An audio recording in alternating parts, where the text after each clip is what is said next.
56,000 বর্গ মাইলের এই বাংলাদেশ, দেশ স্বাধীনতা লাভের পরে এই বাংলাদেশ 3টি দল শাসন করেছে।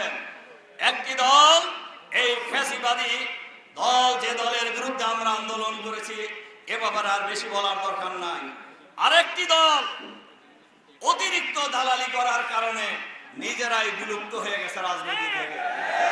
আর একটি দল অতীতে যখন ক্ষমতায় ছিল, বাংলাদেশকে বিশ্বের দরবারে 5 বার দুর্নীতিতে তারা চ্যাম্পিয়ন করেছে।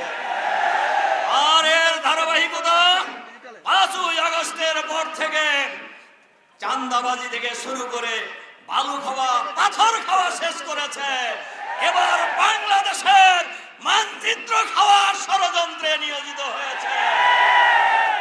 বাংলাদেশের মানুষ ইতিমধ্যে, আর একটা কথা আমি বলি বক্তৃতায়, 5ই আগস্টের পর ওই দল নিজেদেরকে বাংলাদেশের মালিক বনে গেছিল, কিন্তু বাংলাদেশের মানুষ যে আগের জায়গায় নাই এটা টের পায় না।